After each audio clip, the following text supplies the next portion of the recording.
Good evening, you are highly welcome to perfect children academy. नमस्कार साथियों, perfect children academy पे आपका हार्दिक स्वागत है।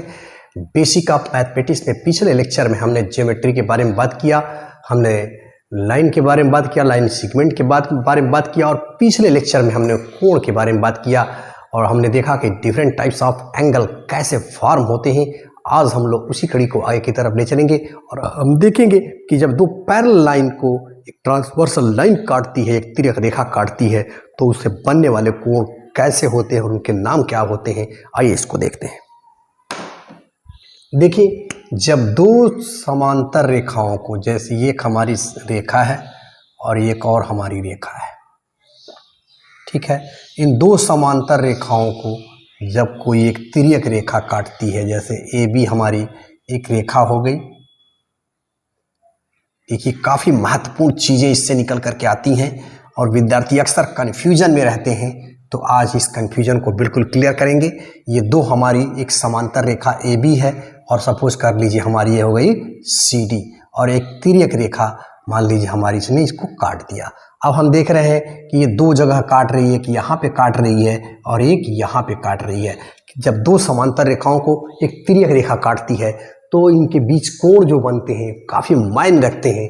आइए देखते हैं इनको हम कैसे नामकरण करेंगे। हम नामकरण कैसे भी कर सकते हैं, जैसे 1 2 3 4 5 6 7 8, इस तरह से हम देख रहे हैं कि यहाँ पे 8 कोण बन रहे हैं। अब इन 8 कोणों के बारे में हम लोग जानेंगे जो काफ़ी महत्वपूर्ण है। पहला हम देखें, ये बाहर बाहर जो कोण बन रहे हैं, देखिए 8 7 1 2, इसको हम बहिष्कोण नाम देंगे। चलिए पहला इसी को देख लेते हैं हम, बहिष्कोण। बहिष्कोण, इसको हम अंग्रेजी में एक्सटीरियर एंगल, एक्सटीरियर एंगल, भाई बाहर बाहर है तो इसीलिए इसको हम बहिष्कोण कहेंगे। जो एक्सटीरियर है यानी पैरेलल लाइन के बाहर, देखिए ये कोण 1 कोण 2 और नीचे कौन है भाई, कोण 8 और कोण 7।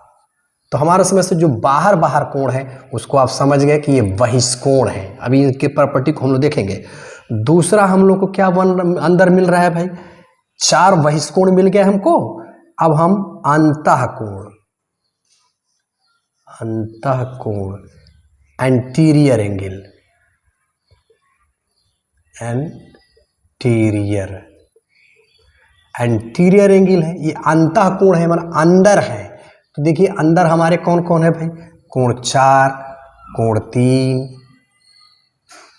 कोण 3 कोण 5 कोण 6। कहने का मतलब जो अंदर है इस लाइन के नीचे और इस लाइन के ऊपर, ये सब तो अंदर ही है, इसलिए इसको हम अंतःकोण कहेंगे। और बाहर जो उधर है और बाहर इधर है, इसको हम बाह्य कोण कहेंगे या बहिष्कोण कहेंगे, एक्सटीरियर एंगल कहेंगे, अंतः वाले को एंटीरियर एंगल कहेंगे। इसमें तो कोई दिक्कत है ही नहीं। अब हम चलते हैं नेक्स्ट कोण की तरफ। नेक्स्ट कोण हम चलते हैं जो हमारा अल्टरनेट एंगल है, अल्टरनेट एंगल, वेरी इंपॉर्टेंट। तो अल्टरनेट का मतलब ही है कि हिंदी में इसको कहेंगे एकांतर, एकांतर, एकांतर कोण बहुत ही महत्वपूर्ण है। इसे आप देखिए तो नाम से ही स्पष्ट है, एक का अंतर यानी एक का अंतर। तो देखिए क्या है, ये जो हमारी लाइन खींची गई है, यहाँ आप देख रहे हैं, ये एकांतर कोण को ध्यान से समझने की कोशिश करिएगा। ये हमारी लाइन खींची गई है तो 4 कोण 4 ये हम देख रहे हैं, कोण 4 और कोण 6, ये इधर से ये लाइन ही तो बाधा बनी हुई है कि ये कोण 4 और यानी कोण 4 इधर है तो कोण 6 इधर है, यानी एक का अंतर है, एक लाइन का अंतर है, नहीं तो ये आपस में मिल जाती। तो ये कोण 4 और कोण 6 क्या हो जाएंगे भाई, कोण 4 और कोण 6, इधर से कोण 4 और कोण 6, ये क्या है, एकांतर है। देखिए इसी तरह अंतः की बात मैं कर रहा हूँ, पहले एकांतर अंतः की बात कर रहा हूँ, कोण 4 और कोण 6 देखिए, और इसी तरह से कोण 3 और कोण 5, ये क्या हो जाएंगे, एकांतर हो जाएंगे, और ये एकांतर अंतः कोण है, ये बात ध्यान रखिएगा, एकांतर अंतः कोण, ये क्या हो गए, अंतः यानी अंदर, एकांतर अंदर यानी अंदर की तरफ जो एक का अंतर है वो एकांतर अंतः कोण कहलाएंगे। अब दूसरी बात यहीं पर हम देख लेते हैं, एकांतर बाह्य कोण, भाई बाह्य में भी तो होगा बाह्य कोण, तो देखिए एकांतर बाह्य कोण में जब हम देखेंगे तो बाहर चलिए, तो बाहर देखिए यही रेखा तर जा रही है, अब इसमें कौन पड़ रहा है, एक, देखिए एक इधर है तो 7 इधर है, यानी कोण 1 और कोण 7, ये बहिष्कोण बाह्य एकांतर हो जाएंगे। और देखिए कोण 2 और कोण 8, कोण 2 और कोण 8 क्या हो जाएंगे, एकांतर बाह्य कोण हो जाएंगे, और ये हो गए हमारे एकांतर अंतः कोण। तो ये कोण भी आप समझ गए। अब चौथी कोण की हम बात करते हैं, चौथा कोण संगत कोण, वेरी इंपॉर्टेंट, संगत कोण, या जिसको हम कॉरेस्पॉन्डिंग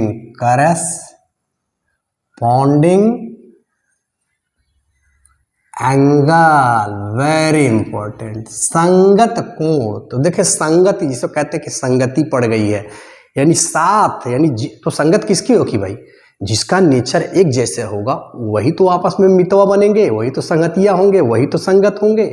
जिसका नेचर अलग अलग है वो तो एक संगतिया बन नहीं सकते। तो संगत कोण मतलब जो साथ साथ जिनका नेचर समान होता है उसको हम संगत कोण कहते हैं। ये जानना बहुत जरूरी है। अब देखिए संगत में आप कैसे दिमाग में बैठाओगे इसको ध्यान में रखो। देखो ये हमारी रेखा है भाई, तो इस रेखा के ऊपर, पहले हम दाएं साइड में देखते हैं, इस रेखा के ऊपर जो कोण बने हुए हैं वो, तो इस रेखा के ऊपर भाई ए बी रेखा के ऊपर कौन बना, कोण 2 बना है, इधर मैं बात कर रहा हूं।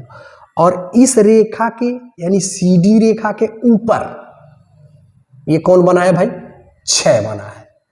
तो देखिए इन भाई ये भी ऊपर रहने वाला है, ये भी रेखा के ऊपर रहने वाला है, तो कोण 2 और कोण 6, यानी इस रेखा के ऊपर ये कोण 6 है और इस रेखा के ऊपर कोण 2 है, तो ये आप ये संगत कोण कहलाएंगे। ठीक है, इसी तरह से इस साइड में चलिए, तो यहाँ पे कोण 1 और कोण, ये भी भाई इस रेखा के ऊपर है कोण 1 और इस रेखा के ऊपर है कोण 5, कोण 5, ये आपस में संगत हो गए। क्लियर हो गया। अब हम लोग एक बात और देखते हैं, इन्हीं संगत कोणों में हमने देखा कि जो ऊपर ऊपर की बात किया, अब नीचे की हम बात करते हैं। देखो इस रेखा के नीचे चलो, तो इस साइड में हम बात करते हैं, तो नीचे हम क्या देख रहे हैं भाई, इस रेखा के इधर यानी ए बी रेखा के दाईं तरफ हम देख रहे हैं कि कोण 3 हमारा रेखा के नीचे है, तो इस रेखा के नीचे कौन है भाई, कोण 7 है। ठीक है, कोण 7 है, ये भी समझ गए। और इधर चलिए, अब यहाँ पे इस रेखा के नीचे देखो कोण 4 है, और इसी रेखा के नीचे ये अगला रेखा जो सीडी पड़ रही है, इस रेखा के नीचे कौन है भाई, कोण 8 है। तो ये बात ध्यान रखिएगा। तो हमारे समझ से संगत कोण भी आप समझ गए कि क्या होता है, एकांतर कोण समझ गए, संगत कोण समझ गए। अब हम चलते हैं इसके अंदर और कौन कोण बन रहा है भाई, उसको देखते हैं। अब हम देख रहे हैं कि इसके अंदर शीर्षाभिमुख कोण भी बन रहा है, शीर्षाभिमुख कोण, शीर्षाभिमुख, वेरी इंपॉर्टेंट, शीर्षाभिमुख कोण, यानी इसको हम कहेंगे वर्टिकली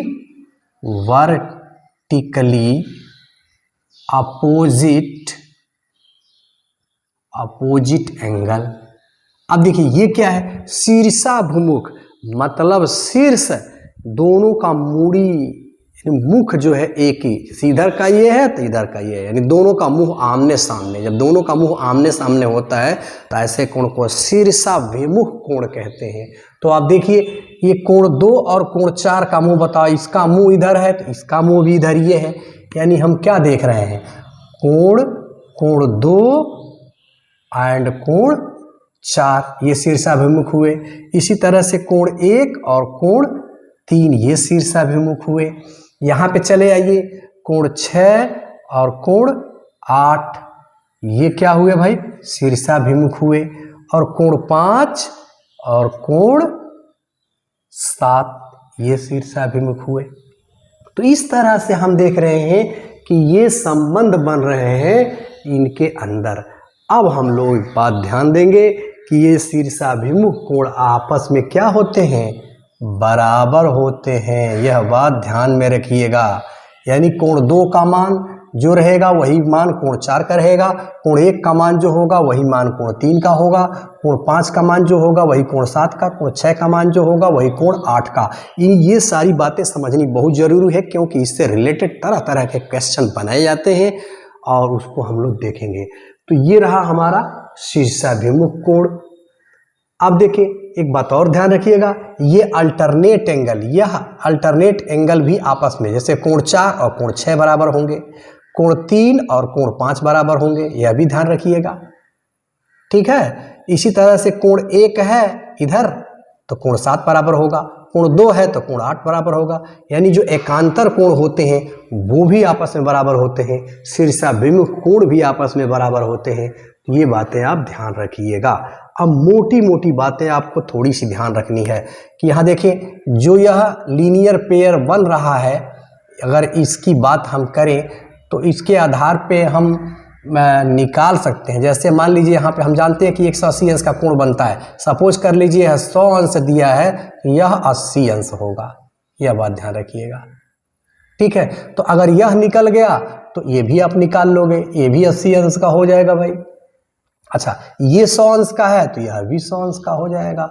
तो किसी का भी दिया हो, अगर ये संबंध आपको मालूम हो तो बड़े आसानी से निकाल लेंगे। जैसे सपोज कर लीजिए उसने दे दिया कि कोण AOL का मान जो है 100 अंश है, तो आप LOC का मान बताइए। तो क्या करेंगे, 180 में से 100 घटा देंगे, ये निकल जाएगा।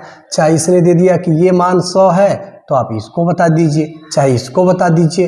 तो किसी भी तरह से कहे तो आप बड़े आसानी से निकाल लेंगे। तो ये रहा brief description about vertical line when cut two parallel line. यानी जब दो समांतर रेखाओं को एक तिर्यक रेखा काटती है तो उनके बीच में किस तरह का कोण, यानी अंतःकोण, बाह्य कोण, अल्टरनेट एंगल यानी करस्पॉन्डिंग एंगल और वर्टिकली अपोजिट एंगल, ये कैसे बनते हैं, इसके बारे में हमने बातें की। मुझे उम्मीद है कि यह कॉन्सेप्ट आपके बिल्कुल क्लियर हो गए होंगे। इस चैनल पे आप नए हैं तो इस चैनल को सब्सक्राइब करें, लाइक करें और कमेंट करना बिल्कुल न भूलें। Thanks for watching.